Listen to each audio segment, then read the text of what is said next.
we're going to begin in Exodus chapter 25.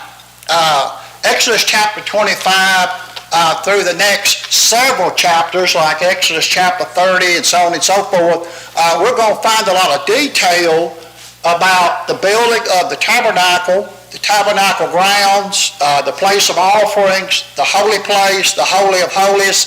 So what I would like to do with this, we're going to do a good bit of reading. I hope I filtered out a lot of the finite detail to where we can just get a good understanding and overview of what's transpiring here in these chapters. One of the things that we notice right off the bat is that Moses, as we begin to close out the 24th chapter, has now gone back up the mountain. Of course, we talked about him taking Nadab and Abihu and the 70 elders and so on and so forth with him up the mountain. They had a fellowship meal up there in the mountain to, I guess you could say, physically commune with God in a sense. And they were allowed to see where the presence of God was at. And in verse 10, it says, "And they saw the God of Israel, and there was under his feet as it was a paved work of sapphire stone, as if it was a body of heaven, in his clearness." And so we find that they were allowed not to physically see God. You notice it says about his feet being present there. It makes you wonder how much of this is figurative language trying to paint a spiritual picture so we can understand. You know, we find that feet denotes what? Tracks. We know that this paved street denotes a location, doesn't it? So it makes you wonder how much of this is actual physical and how much of it is spiritual.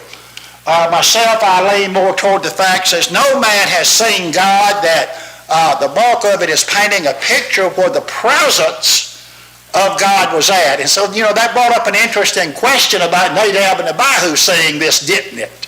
You know? They actually saw where the presence of God was, okay? And then went on to commit that sin, right?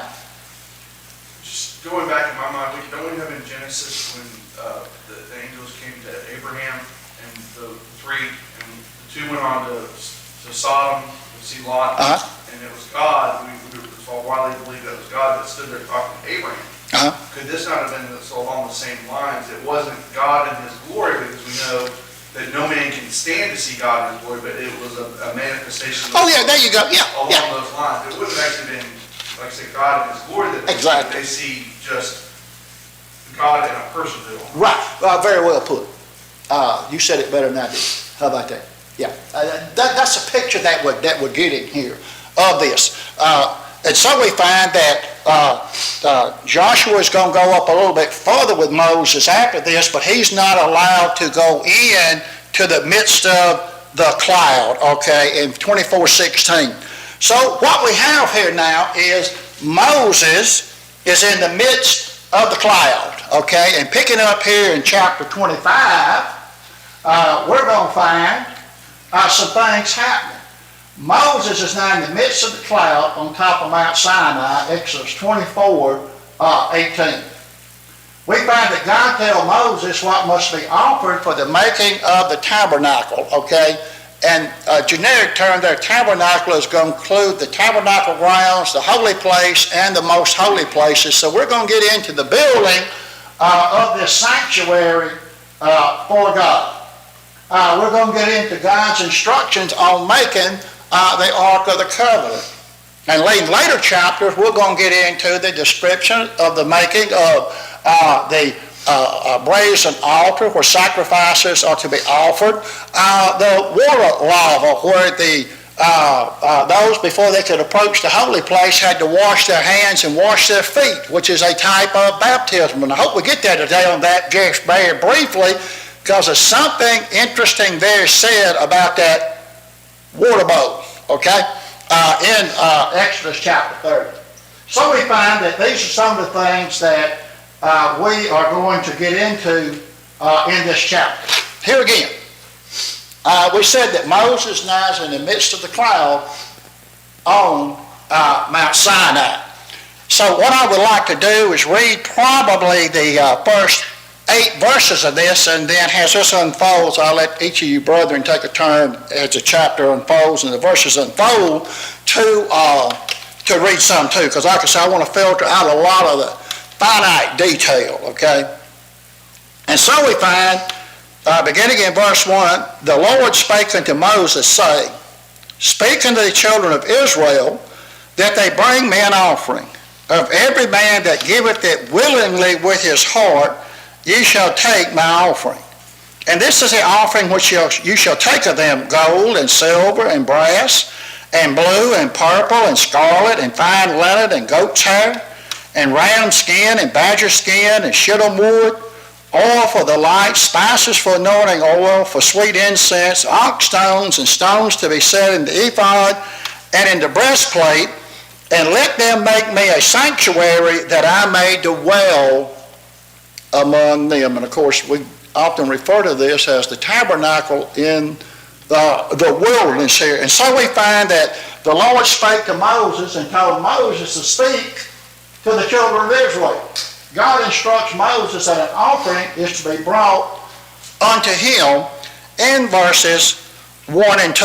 And one of the things that I want to key in on, I want you to notice something here about that offering. He said that he wanted them to bring an offering. Every man that giveth it willingly with his heart shall take my offering.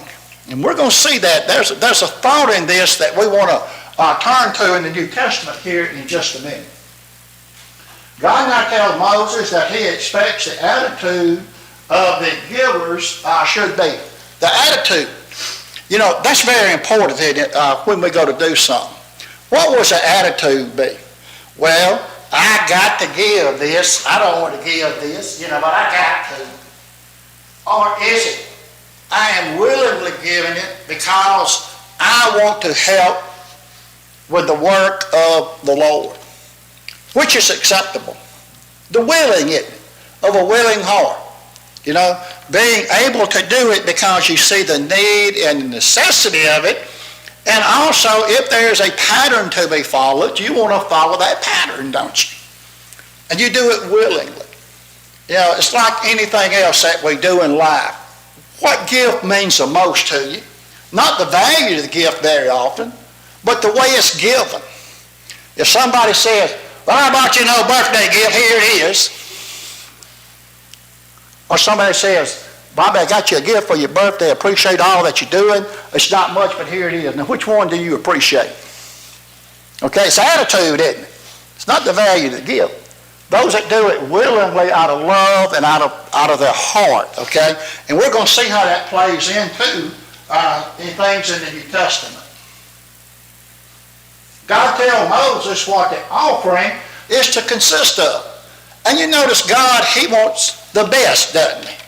He wants our best that we have to offer. And so when we look at these physical things here, we're talking about the gold and the brass and the fine linen and the oil and the sweet spices and things of that nature. Daniel? Wouldn't most of these gold and precious stones that were just came from what they just took from Egypt? Yep. So Yep. They wouldn't have had it very long anyway. Right. And something else about that. So in the end, really, who is God saying that it belongs to? It belongs to him, doesn't it? And that's one of the things about giving it willingly. That's maybe a trial of the heart to see how giving they really are and how appreciative they really are, because they had seen the salvation of the Lord, hadn't they? And we know the salvation there was a physical salvation from fleshly destruction, wasn't it? Because here come the chariots of Egypt, right? The devil, if you will. Well, God saved them, didn't he? Well, today we look at it in the same way, and I really wasn't going to veer off too much in analogies. We may do some of that as this unfolds. But what about today? What God has blessed us with? What do we give back willingly? And we'll get there in just a minute, okay? Very good. Brother Bob, Yes. every example that we have in the Bible of offerings that were not acceptable to God had something to do with the person's attitude. Mm-hmm. Ananias and Sapphira, Mm-hmm. Nadab and Abihu, Cain even. There was something wrong with all of their attitudes and how they were offering, not just what they were offering, but their attitude laid at the heart of everything Exactly, exactly. And we think about the widow there, going to the temple, right? The 2 mites. And 2 mites. Well, what was it so significant? Here you had the Pharisees, if you will, and the Jewish people going there. You can just imagine them in their best attire, all popped out, polished up, and letting people know they dropping in big coins. Because back then, there was very little to no currency. It was all coin-based. Okay? And here she comes up with her 2 mites. Well, what separated her offering? Like Ryan said, her attitude, wasn't it? She gave what she had, didn't she? And the thing is, when you read that, when she gave what she had, you see that she done it willingly. Did she have to give 2 mites? No. But she recognized the fact of her responsibility and duties to God. She done it from the heart. And when you think of a widow woman back then, it's not like today a lot of times. Back then, a widow woman was probably pretty much in a destitute situation. Her dress would not have been pretty. Her clothes probably wouldn't have been as clean as those that were out in the marketplace with the prime clothing on of that day. So there's a picture to be painted here of all that. That it's not the outward man, but the inward man. Okay? And we have lessons taught about that in the Bible, and I don't want to veer too much off on that. But anyway, so God tells what the offering is to consist of. Okay?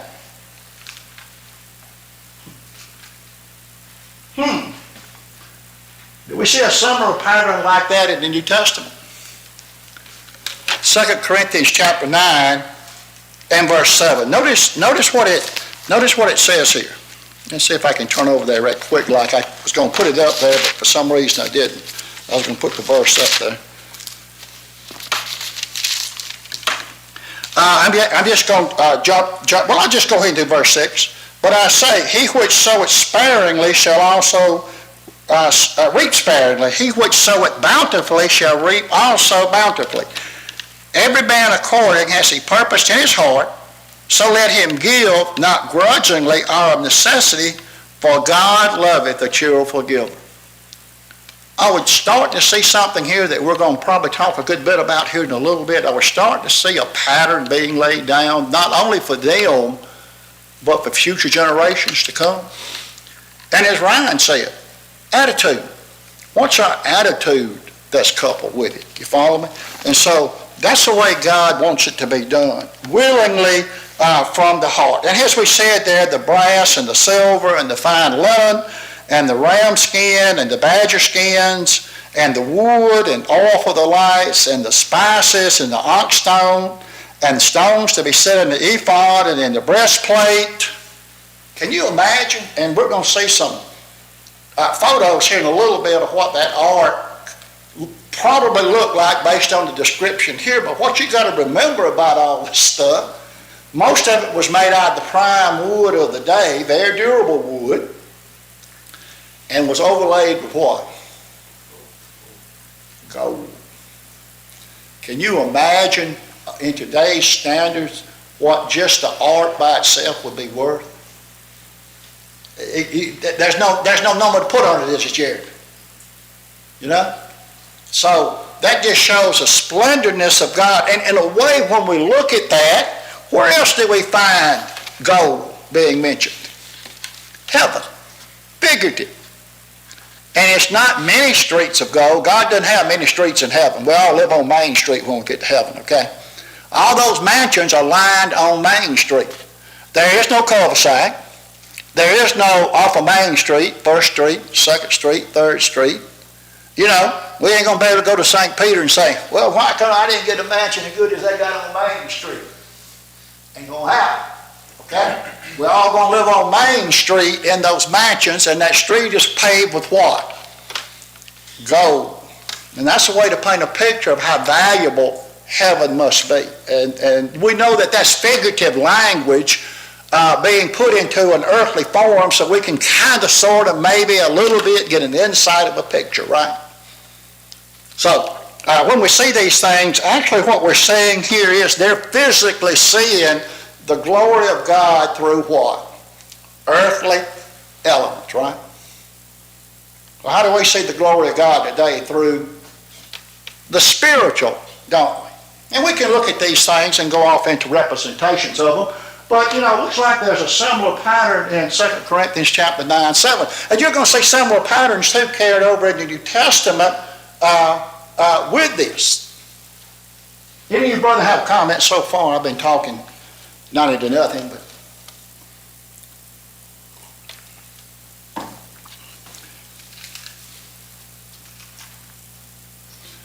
why does God need these offerings? Why did he want these offerings? What does it tell us about that? What does it tell us about these offerings? Well, we're going to find that he wanted the sanctuary made to dwell in, verse 8. Jeremy, would you read verses 8 and 9 for us, please? Have them build a sanctuary for me so that I may dwell among them. You shall construct it in accordance with everything that I'm going to show you, as the pattern of the tabernacle and the pattern of all its furniture. Right. So, why did God want that to be done? He wanted a sanctuary to dwell in, to be with them. Remember, God is only dwelling with who? With them. And this is where they're actually going to go. The high priest is going to go into the holies of holies once a year and give a sin atonement for the people, isn't he? Well, who's he going before? Because we're going to find on that mercy seat of the ark, God said, that's where I sit, or I dwell. Okay? So that's why this was done. And notice how it's to be made. How it's to be made. The pattern that I'm going to show you. The pattern that I am going to show you according to that pattern. After the pattern of the tabernacles, there's going to be a pattern for the instruments thereof, so shall ye make it.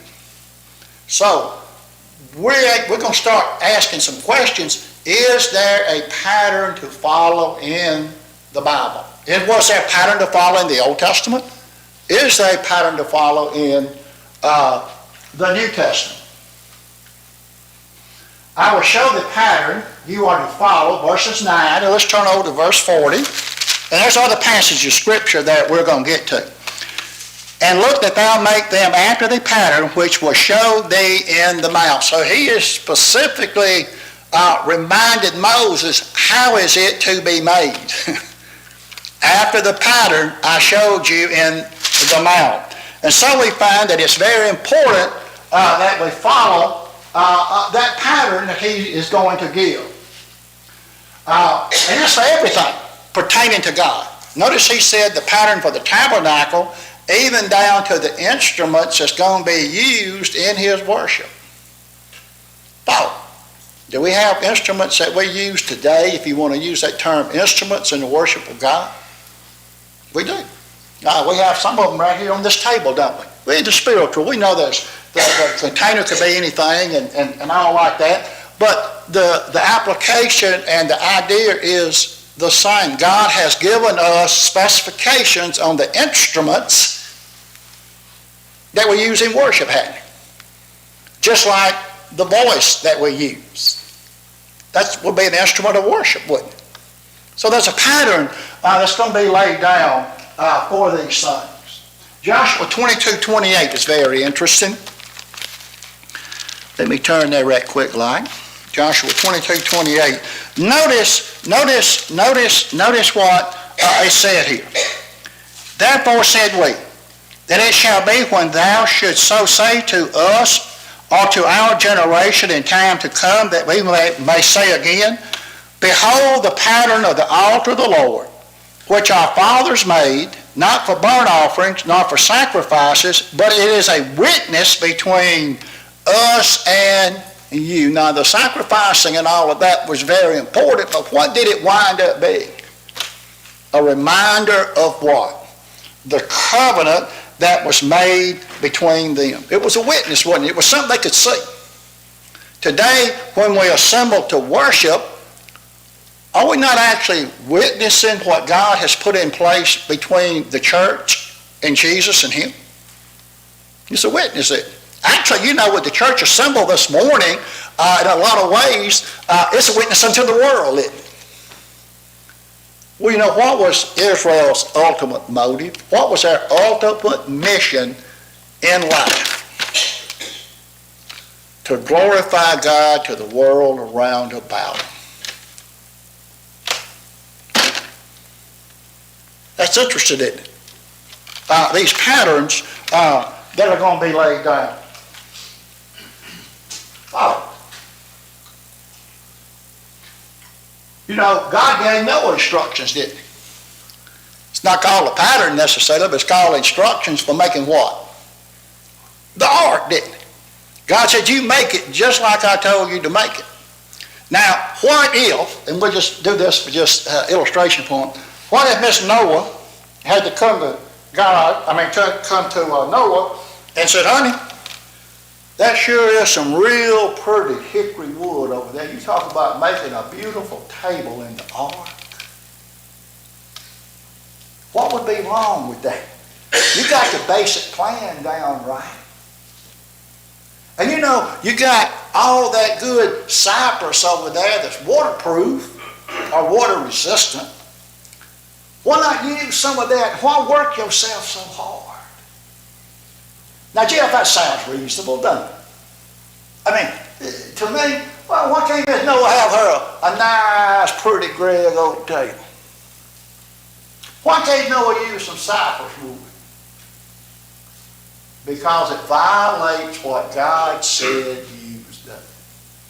God said use, and that's what you use. God said unleavened bread, didn't he? God said fruit of the vine, didn't he? God said sing with the heart, didn't he? Well, wait a minute. You know, a little bit of piano music to help the choral, what would that hurt? Well, what would it hurt? Well, it's a violation, isn't it? What would happen to that ark if Noah had violated what God said build it out of?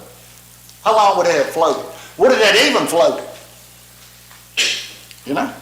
So it's very important to follow the pattern. Greg? I was going to say that's exactly what Nadab and Abihu did. Mm-hmm. And they seen what? They had seen what? The presence of God, hadn't they? And still done it. That's what's so interesting about a lot of this, okay, is the fact that you see a lot of human nature in this even then, like you do today, don't you? Well, you know, what's wrong with that? You know, God wants me to go down to Winn-Dixie and get that wood that they got out front of Winn-Dixie to build my fire. Well, I can stand right up here at the hilltop and get me some fire and a lighter. It's fire. It burns. No, God said get it where?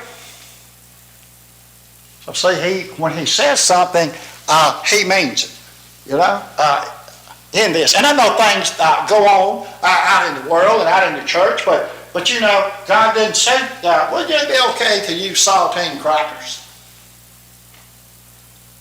Well, they're convenient, they're easy, they're already made. But what do they contain? Lettuce. Okay? And he said, so you begin to see a picture here right off the bat of what's being painted. God gave Noah instructions to build that ark, didn't he? And here we are. That is a picture of an ark, and you'll find that it varies a little bit, but this seems to be more consistent with what's going on in the Bible. And right off the bat, notice what he's going to say beginning in verse 10. Daniel, would you start reading in verse 10? And I'm going to have you read down to verse 16, okay? I shall make an ark of wood. Uh-huh. 2.5 cubits shall be its length, 1.5 cubits its width, and 1.5 its height. And you shall overlay it with pure gold inside and out. You shall overlay it, and shall make it on a molding of gold all around. You shall cast 4 rings of gold for it, and put them in its 4 corners. 2 rings shall be on one side, and 2 rings on the other side. And you shall make poles of acacia wood, and overlay them with gold. You shall put the poles into the rings on the sides of the ark, that the ark may be carried by them. The poles shall be in the rings of the ark, they shall not be taken from it. And you shall put into the ark the testimony which I will give you. Right, so there are some specific instructions given now for the building of this ark, isn't it? You know, God said, this is the way I want it. Notice he said that he wanted how many rings on each side? He said he wanted 2 rings on each side, didn't he? And I'm going to step over there for just a minute. 2 rings on each side. A ring here and a ring like that on the other side. And even the poles themselves were to be what? The detail that God given. There's the cherubims up there. We're going to see the detail on that and how this ark is constructed and made. And so we find that God has given specific detail on what he wants with this ark. You know, we just read verses 10 through 16, thou shalt make an ark. And this is what some of the things that is talked about this ark. And I know I'm coming off camera or going off camera when I step over here, but I'm going to have to step over here. One of the things that you're going to find in this ark is going to be the table of stone. Now, Moses has not been given that yet. That's not going to come till later, okay, along about chapter 31 or so. It talks about the atonement cover that's going to be made for the ark. The ark itself and how it's made, the specified wood, the gold, inside out. The meeting with God here on the what will become the mercy seat. God would meet with Moses and give him commands for Israel. The 2 angelical figures, the cherubims, were made of hammered gold with their wings spread over the atonement cover, facing each other looking toward the cover. Poles and rings and feet, 2 poles made of the acacia wood overlaid with gold inserted, which were fastened to the feet of the ark. So, you know, it can get pretty detailed, and that's as far as I want to go with the detail. We could go even further with it, but to paint that picture in our minds of what's going on here. And so we find that the ark would be toted with it, carried, as they travel from place to place. Not only would the ark be carried by poles, but also we're going to find that the table of showbread is going to contain poles, and the altar of incense is going to contain poles. And what's interesting about it, we won't get to that direction and instruction until chapter 30. So there's a whole lot going on right here where we're hovering at, okay? And we hadn't got started, okay? So, and I've condensed this, okay, a whole lot. So we find the reason the ark was so important to the Israelites was because it represented God's presence being with them. Only the high priest, in this case Aaron, and his descendants were allowed to even enter the most holy place. The high priest, beginning with Aaron and his sons, eventually flowed down to the Levites. We enter once a year on Yom Kippur, the Day of Atonement, and offer the sacrifice for the sins of the people. Jeremy? Later on, the other items were added to the ark. Oh yeah, right, yeah, and we're going to get to that. I think that's in Hebrews 9:4. It talks about the table of showbread and Aaron's rod and all like that. Yeah, yeah, and so here again, as this unfolds, we're going to have to toggle other places to get what detail we're going to look at. Okay, it's all not contained right here. Okay. And as we noticed before, the book of Deuteronomy, the book of Leviticus, so on and so forth, contains a whole lot of stuff too. So, this is, you know, in a sense, it's kind of like this Exodus account is kind of written as a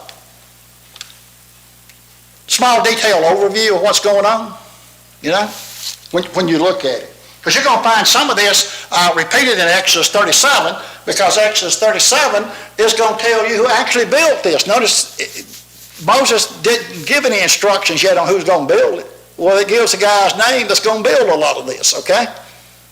Let's turn over there real quick like. Jeremy, I tried to condense this down, but see, even in the condensed version, there's a whole lot we can talk about. Let's see what his name was.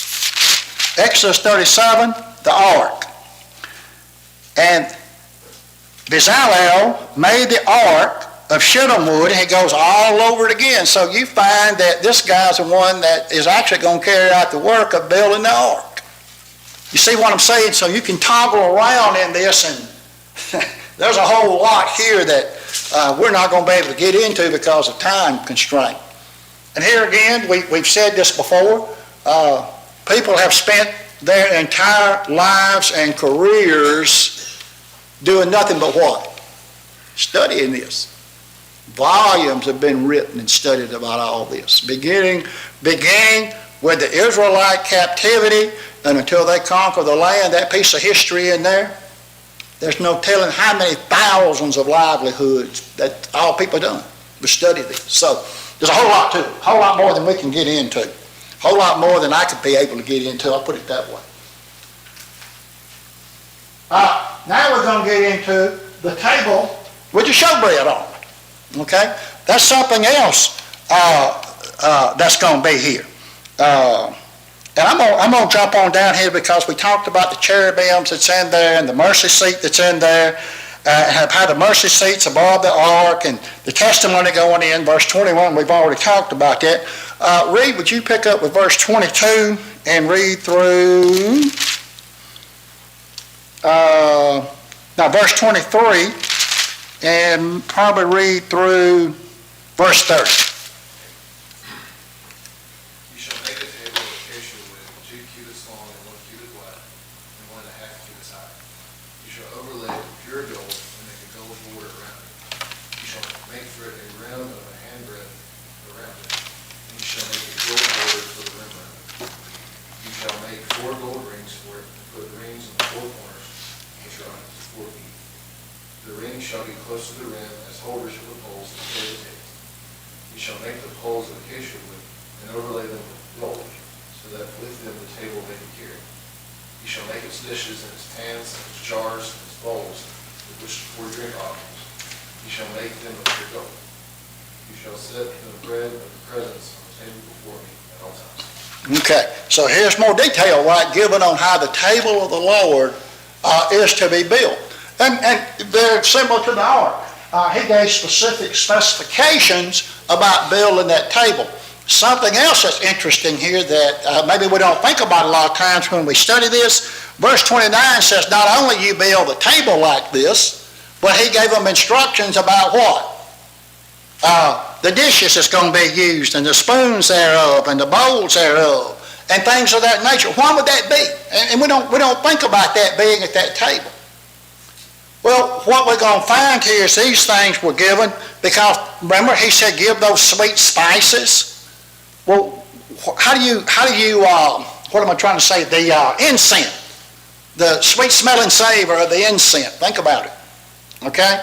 The dishes, the bowls, and what were they used for? Well, those were used to either drink the drink offering or the pouring offering. Okay? So you had these utensils there as instruments to worship the Lord with.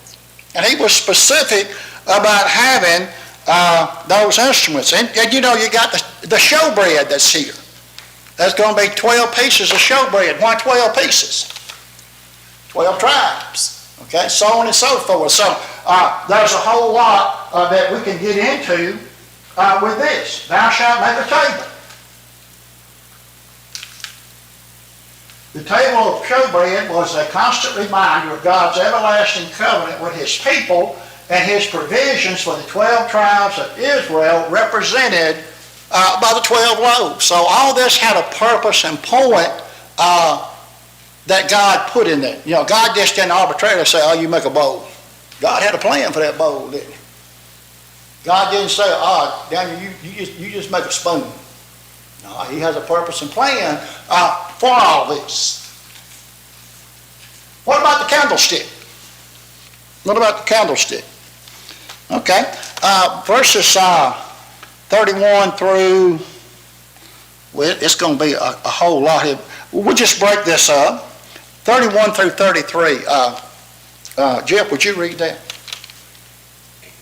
You shall make the lampstand of pure gold. The lampstand shall be hammered wood.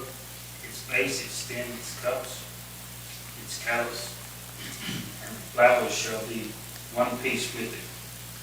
And there shall be 6 branches going out of its sides, 3 branches of the lampstand out one side, and 3 branches of the lampstand out the other side. Right, okay, so this is how he gives specification, beginning to give the specification on this candlestick, and this candlestick's going to have a purpose. It's going to be used in the holy place and the tabernacle, just like where the showbread's going to be. See, we haven't even got outside yet with all this in the tabernacle set. I guess what you could say the common area where the sacrifices have to be slaughtered and things like that, okay? And so we find that, come on. The tabernacle was a tent without windows, and thus artificial light was needed. This was supplied by the candlesticks, which, however, served also as a symbol of the church or people of God who are the light of the world. The light which symbolizes the knowledge of God is not the sun, nor any natural light, but it's an artificial light supplied with a specific prepared oil. For the knowledge of God is in truth, not natural, nor common to man, but furnished over and above nature. So even this is going to have a purpose and plan. And we haven't even talked about the oil yet, Jeremy. Okay? Very detailed. Very detailed. And some of this may be a study on your own that you'll have to get into and research some. Jeremy? Okay. All right. And continuing on this lampstand to the balance of this chapter, Morgan, would you read 33 through 40? 3 bowls shall be made like almond blossoms on one branch with an ornamental knob and a flower, and 3 bowls made like almond blossoms on the other branch with an ornamental knob and a flower. And so for 6 branches that come out of the lampstand, on the lampstand itself 4 bowls shall be made like almond blossoms, each with its ornamental knob and flower. And there shall be a knob under the first 2 branches of the same, a knob under the second 2 branches of the same, and a knob under the third 2 branches of the same, according to the 6 branches that extend from the lampstand. Their knobs and their branches shall be of one piece. All of it shall be one hammered piece of pure gold. You shall make 7 lamps for it. They shall arrange its lamps so they will give light in front of it. And its wick trimmers and their trays shall be of pure gold. It shall be made of talent of pure gold with all these utensils. And see to it that you make them according to the pattern which was shown you on the mountain. Okay, so here we have the candlestick given specific directions on how to make it. Of course, we know the center of the candlestick represents God, and this is the different lights given by God. You could say that the light is His, and as we said in the little notation, His Word, right, today. And so we find the different aspects of this candlestick designated by God. And it's going to be used to light the holy place, okay, because it's going to be dark in there. Going the wrong way. I got to ring that buzzer too, and I'll know when you're through. One of the things you're going to find that we haven't talked about so far, and I'll go through this briefly, is we haven't talked about those things that's out there that's going to be used in sacrifice as you go into the tabernacle in the courtyard. The altar of burnt offerings is going to have to be built, and we won't get to that till Exodus chapter 27. We're going to find that the censer stand, where the incense is burned, and the water bowl or the lava bowl has got to be made and prepared. And God's going to give instructions on that, and they're not described until Exodus chapter 30. So there's a whole lot more into this than we have to go. And one of the things that I noticed that I did want to look at about that lava bowl was, let's see if I can find it right quick like. Okay, about the lava bowl, Exodus chapter 30, right quick like.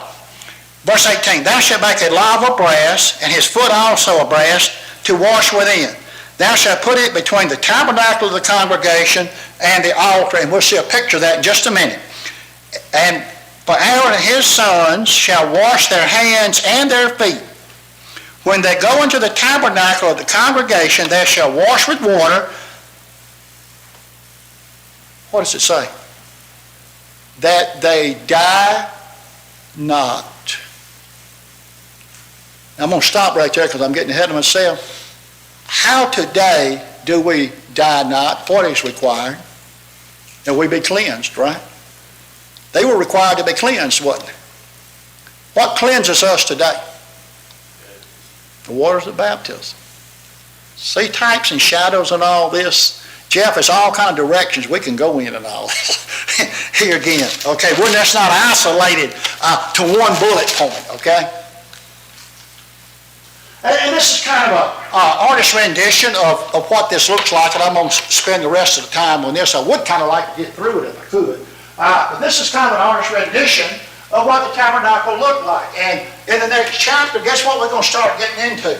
He gave specifications for the curtains that go around it, okay? And this right here is where the most holy place is, and the Holy of Holy Places is. And so we haven't even built it yet. And this is an artist's rendition of a nighttime of it, and what it may have looked like. This is just to paint a picture in our hearts and minds. And right here where this bright light is coming down from heaven is where the mercy seat's at on top of the ark, where God said he would dwell. So it kind of makes you wonder too in all this, God was still with them, wasn't he? He was with them when they left Egypt how? In a cloud by what? Day, and by fire at night, wasn't it? Kind of makes you want to ask some questions about that thought, him still being there. And this is what the layout looks like. If you want to look at it from top down, there's a football field, and this is about how big it was. If you want to do dimension-wise, 150 feet by 75 feet, 45 foot long, 15 foot wide. So what a small area was it? It was good size. And what we've been talking about this morning is the items inside this holy place, right? We have in this room here is the Holy of Holies. The ark is here. We haven't even talked about the specifications on the veil yet. You have the altar of incense, which is coming. We've already talked about the lampstand here. This right here is a table of the showbread. And this right here, this red here between those posts, if you can see it, is the outer veil.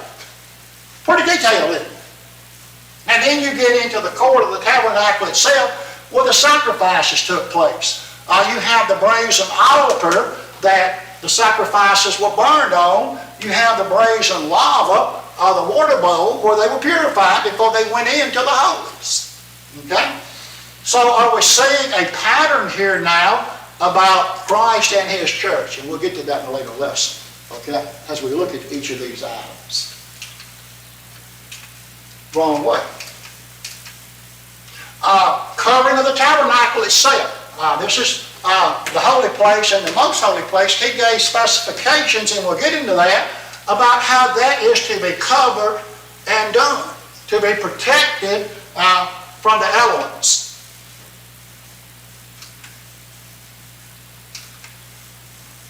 And here again, this is kind of a cutaway view of it. Here again, the showbread, the incense, the candlestick, of course your veil, that's going to be rent when Jesus is on the cross, the ark, and all those kind of things is what that looked like. The tabernacle consisted of a tent-like structure covered by rug-like covering for a roof and an external courtyard 150 feet by 75 feet. So we've already talked about that.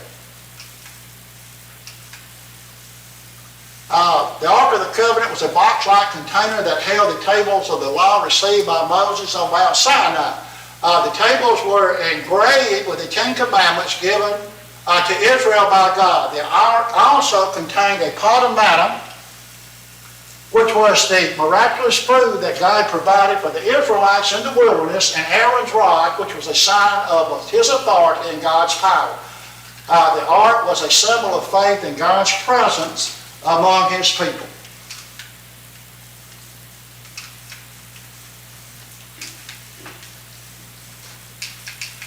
There you go.